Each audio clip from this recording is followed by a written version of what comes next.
Tenemos también como último problema la desertificación. Aquí se nos pueden venir varios términos, ¿no? Aridización, colmatación, desertización. ¿Cuál es la diferencia?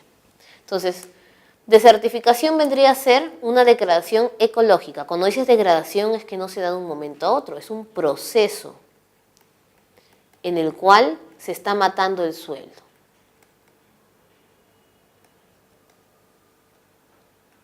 Y en otro término un poco más geográfico estaríamos entonces disminuyendo la fertilidad. Listo.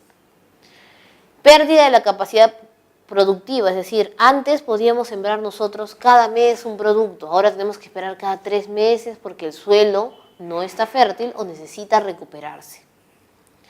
¿Y qué problemas relacionamos nosotros con la desertificación? Por ejemplo, tenemos la salinización.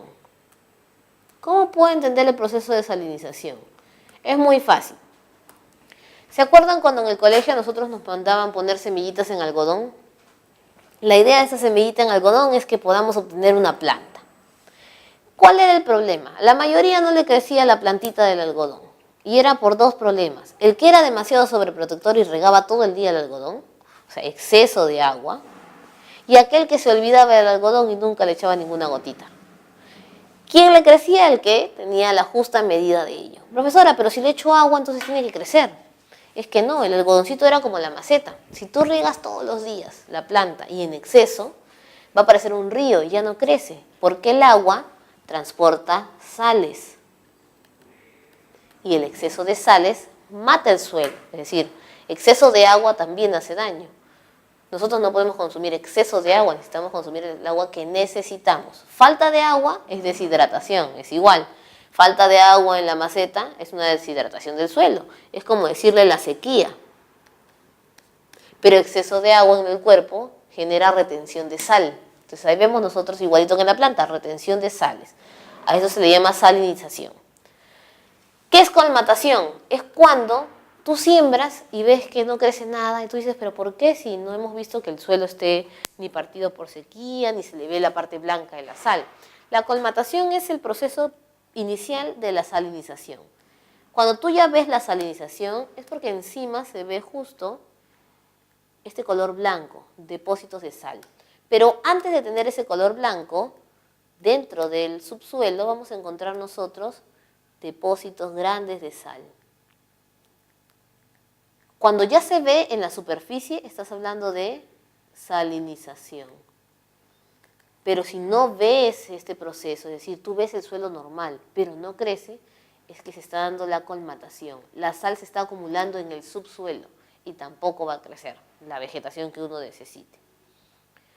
¿Qué más desertifica? El sobrepastoreo, es decir, exceso de ganadería. La ganadería no es mala, pero la ganadería consume la agricultura. Entonces, si hay muchos animalitos, se van a llevar de encuentro todo lo que está en el suelo. El mal drenaje, ese es otro problema. Normalmente nosotros utilizamos en la costa, por ejemplo, canales. Para transformar, ¿qué cosa? El agua de los ríos lo transportamos a las zonas de cultivo. Pero en estos canales a veces la gente no le da mantenimiento. ¿Y qué hace? Ay, por acá hay un agujerito. Entonces, ¿qué esos agujeritos que terminan haciendo? Un chorro de agua. Que puede ser que algunas zonas en el camino se estén salinizando, o también puede ser de que todo el exceso del canal, que debería ser gradual, caiga en chorro hacia donde estamos dentro de la agricultura. Entonces no se puede. Por eso que en algunos lugares en la sierra vemos soluciones. Hacen el arado primero, espacios o surcos entre lo que vendría a ser el valle, para poder transportar el agua en exceso que exista en dicho lugar. Y luego también tenemos otro problema, recordando los gases de efecto invernadero, tenemos ahí el dióxido de azufre. ¿Qué provoca el dióxido de azufre? Las lluvias ácidas. Y esas lluvias ácidas devuelven el agua que se llevó a las nubes por el ciclo del agua y te los devuelven con estos agentes o gases contaminantes que se van hacia el suelo. Casos particulares que nosotros podemos encontrar en el tema de desertificación. Primer caso, Madagascar. Siempre nos ponen hasta hoy una película de dibujos animados que aparece toda una isla llena de bastante vegetación. Se dice que 93% de Madagascar ya ha sido deforestado. Se podría decir en totalidad que de estas plantitas que nosotros vemos, 70% existe y el 30% ya no existe. De ese 70%, 50% de vez en cuando no lo ves y solamente ves crecido ahí como un 20%. O sea, ya esa imagen que tenemos de Madagascar no es la correcta, porque no hay estos árboles. ¿Quién lo ha causado? El hombre. ¿Por qué? Porque Madagascar tenía muchos árboles madereros. Entonces, ¿qué hacían? Tala de árboles indiscriminada. En España el 50% también ha sido afectado por la desertificación, pero ahí le llaman desertización. ¿Cómo es eso? Esto es a causa del calentamiento global, es decir, incendios forestales, pero no causados por el hombre, sino por la naturaleza, por el exceso de insolación. A la larga también somos causantes, pero de manera indirecta. Entonces, desertificación es cuando el hombre lo ha causado y desertización cuando ha sido la naturaleza. Y en el caso del Perú tenemos el caso de la costa norte. Si recordamos ecorregiones que acabamos de ver hace poco, en la costa norte tenemos nosotros entonces dos tipos de bosque. El bosque seco y el bosque tropical. Y los dos se ven afectados. El bosque tropical porque se quieren llevar el árbol maderero que caracteriza la zona por esto del caucho, que vendría a ser el cedro. Y en el bosque seco, ¿qué es lo que deforestan siempre? El ceibo y el algarrobo. De tal manera que ya casi un 50% del bosque seco se está perdiendo a causa de la desertificación. Algunos deforestan y la zona se vuelve árida, o también la misma zona sin deforestación por la causa de utilización de salinización, por basura, otros aspectos, no puede ser fértil para el crecimiento del algarrobo. Y ya que estamos hablando nosotros de contaminación del agua, vamos a recordar un tema, hidrografía y las cuencas. Pero esta vez no queremos aprender los ríos que existen en el Perú porque ya lo sabemos. Vamos a ver qué problemas existen en función o amenazas en función a los ríos en las cuencas y para el hombre. Entonces, recordamos que es una cuenca. Habíamos hecho nosotros el tema y acordábamos de una hojita. Decíamos entonces que había un río principal, tenía sus afluentes y tenía sus efluentes. Afluentes eran los que ingresaban al río y efluentes los que se retiraban del río. Todos ellos tenían un depósito, que se podría decir era el final del río, llamado también terminación o cuenca. Pero habíamos dicho que la cuenca no era lo mismo que la desembocadura. Entonces, la cuenca que vendría a ser la principal, donde caía todo lo del río principal. Entonces, cuando nosotros nos dicen manejo de cuencas, es un sistema de desembocaduras. ¿Por qué le llaman manejo de cuencas? Porque cuando uno contamina un río, no solamente está contaminando ese río. Si ese río termina en otro río, el río 2 se va a contaminar. Yo he hecho detergentes en el río 1. No significa que cuando pase el río 2 ya no va a haber problemas. Al contrario, esta contaminación se va a mezclar con la contaminación que ya venía del río 2. De tal manera que al final, este río 2 puede caer en otro río. La terminación o desembocadura principal, que vendría a ser la cuenca, se encuentra totalmente contaminada. Entonces, ¿qué le llamamos nosotros manejo de cuencas? Primero, ver a las cuencas como un sistema integrado. No es que yo contamino un río, mejoro un río y el otro no se ve afectado. Segundo, estabilizar las zonas de erosión. Por ejemplo, los manglares protegen el río Tumbes y la zona del departamento de Tumbes.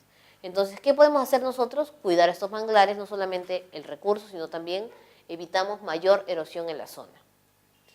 Y en tercer lugar, hacer programas de limpieza del agua continuamente. Si nos hemos percatado, el manejo de cuencas es un sistema de protección al medio ambiente. Pero como siempre, no se ve afectado por contaminación solamente el medio ambiente. ¿Quién se ve afectado también? Las personas. Y ahí aparece entonces gestión de riesgos. En gestión de riesgos hay varios términos que a veces nosotros nos podemos confundir. Vamos a hacer un caso social para entender este problema ambiental. Por ejemplo, nosotros cuando venimos a estudiar a la Universidad de San Marcos, estamos a puertas de poder tener muchas amenazas. Por ejemplo, tú sales de la Universidad de San Marcos y ¿qué te puede pasar? Te pueden robar. No solamente en la universidad, puede ser desde saliendo de tu casa, pero vas a la universidad.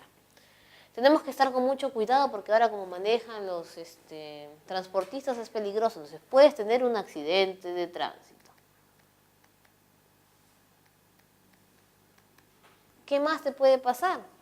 Puedes pescar una enfermedad por un virus. Y así una serie de cosas te podrían pasar.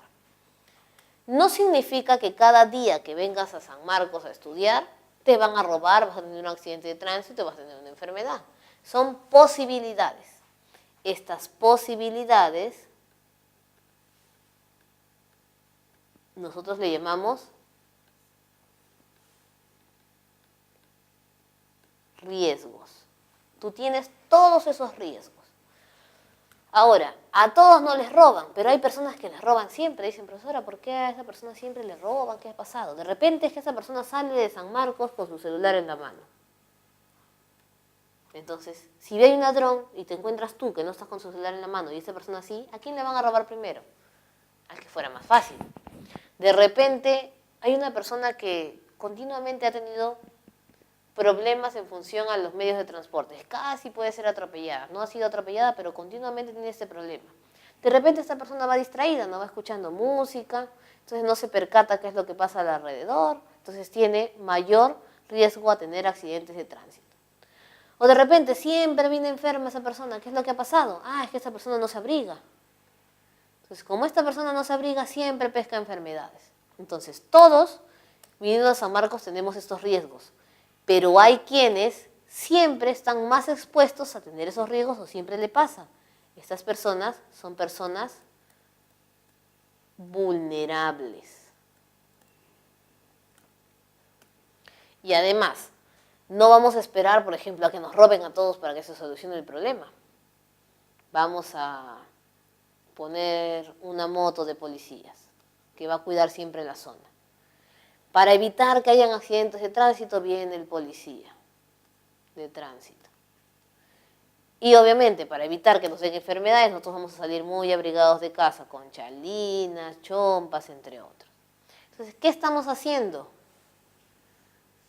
Un sistema de gestión de riesgo. En otras palabras, para evitar que me roben, está la policía y yo trato de no sacar mi celular.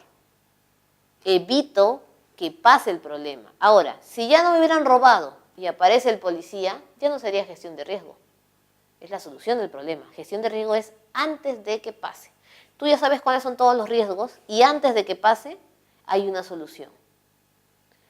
Y para no ser la persona que más afectada va a ser, trato de evitar mostrar lo que me haga más vulnerable. Cuando yo tengo gestión de riesgo, estoy haciendo ¿qué cosa? El proceso de mitigación. Y mitigación es reducir. Si yo sé que en la zona roban mucho y yo coloco un policía, un efectivo policial, estoy reduciendo la cantidad de robos. Entonces, ¿qué estoy haciendo? Mitigación. Ahora, esto es en función de un tema social. Vamos entonces a aterrizar en la parte de las cuencas. Cuencas es sinónimo de río. Y como hemos dicho, la gestión de riesgos no se preocupa por el medio ambiente, sino por la persona en sí. Entonces, ¿qué causas podemos tener nosotros cercanos a un río? Entonces, empezamos. Riesgos que hay cercanos a los que viven a ríos. Huaicos, enfermedades por la contaminación. ¿Qué más puede haber en función de cercanías a un río? Inundaciones, entre otros. Luego, de riesgos, nosotros teníamos los que son más vulnerables. ¿Quiénes son más vulnerables a pasar esos problemas? Aquellos que viven en la ladera o ribera del río, es decir, en el bordecito. O aquellos que viven cerca de un río pero tienen casas de material noble. Si viene una inundación o algo, son las casas que primero van a ser destruidas. Entonces ellos son vulnerables. Pero como nosotros estamos en el sistema de gestión de riesgo, entonces, ¿qué podemos hacer para minimizar estos problemas? Para lograr la mitigación. Entonces vamos a poner represas de la zona. Vamos a estabilizar laderas. Y lo ideal sería, vamos a reubicar a la población, porque si siempre están viviendo al margen de un río, entonces son unas personas que están más vulnerables a tener este factor de riesgo. Entonces, como nos hemos dado cuenta, el medio ambiente puede afectar tanto al mismo medio ambiente como a la persona. Cuando es en función de ríos, nosotros decimos manejo de cuencas y gestión de riesgos hidrográficos. Cuando es manejo de cuencas es proteger el río en sí, pero cuando es gestión de riesgos es proteger a las personas que se pueden afectar por los problemas que nazcan en los ríos. Entonces ahí vemos que no es igual hablar de manejo de cuencas que de gestión de riesgos. Entonces ahí hemos terminado la clase de hoy en función a todos los problemas de desarrollo sostenible y recursos naturales.